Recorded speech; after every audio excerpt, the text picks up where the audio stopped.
రేవంత్ రెడ్డి గారి గవర్నమెంట్ వచ్చిన తర్వాత నిరుడు గద్దర్ పేరున అవార్డ్స్ పెట్టి ప్రప్రదంగా తెలంగాణ రాష్ట్రంలో సినిమా ఫీల్డ్కి ఒక ఉనికిని, ఒక గుర్తింపుని మళ్ళీ ఎగైన్ తీసుకొచ్చినందుకు రేవంత్ రెడ్డి గారికి మనస్ఫూర్తిగా నేను ధన్యవాదాలు చెప్తున్నాను. నేను మళ్ళీ ఈ సంవత్సరం మళ్ళీ దట్స్ ఎరా ఇస్ గోయింగ్ ఆన్.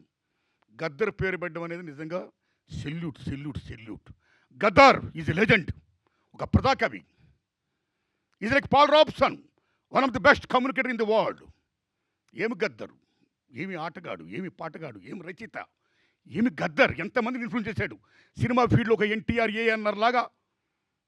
మీరు నమ్మండి, ఈ జనపదంలో, జననాట్య మండలిలో, ప్రజా కళాకారుల్లో ఒక ఎన్టీఆర్, ఒక గద్దర్, ఒక వంగపోని ప్రసాద్, ఒక ఏఎన్ఆర్. అలాంటిది గద్దర్ అన్న తెలంగాణ గడ్డ మీద ప్రతి ఇంటిలోనూ కూడా ఒక గద్దరు ఉంటాడు.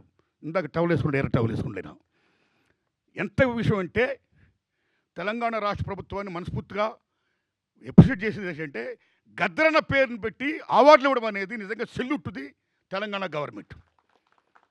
నిజంగా సెల్యూట్. అస్సాంలో భూపేన్ హజారికా పేరు వినే ఉంటారు మీరు. గ్రేట్ సింగర్, గ్రేట్ మ్యూజిషియన్, మామూలు వ్యక్తి కాదైనా.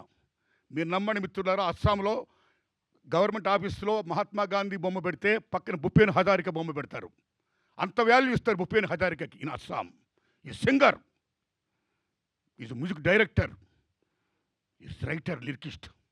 అలా గద్దరానికి అంత వాల్యూ ఇచ్చింది ఇక్కడ తెలంగాణ గవర్నమెంట్. ఇవ్వాలి, ఇచ్చినందుకు నిజంగా సెల్యూట్. ది సేమ్ టైం నిజం చెప్పాలంటే మిత్రులారా, ఈ అవార్డ్స్ ఇంత గొప్పగా ఇచ్చినందుకు, సేమ్ టైం ఈ కంటిన్యూ చేస్తున్నందుకు, ఈ లెగసీ ఇలా వెళ్ళాలి. ఇంత గొప్పవాడు రావడం నిజంగా చాలా గొప్పగా ఉంది. ఇంత గొప్ప విషయంలో ముఖ్యంగా ఈనాడు ఈ ఫంక్షన్ నన్ను ఆహ్వానించినటువంటి నితిన్ గారికి నేను హృదయపూర్వక ధన్యవాదాలు చెప్తున్నాను. ఈటీవీ విన్ గురించి, ఈటీవీ గురించి చెప్పుకోవాలి, రామోజీరావు గురించి చెప్పాలి. మహానుభావుడు, ఏం మహానుభావుడు ఆయన, ఏమి దిక్సూచి, కాలజ్ఞాని, ఏమి చూస్తాడో, ఏమి చేస్తాడో ప్రతిదీ సక్సెస్ ఆయన చూసింది. ఎంతమందిని ఆయన పరిచయం చేశాడు. పాడుతా తీయగా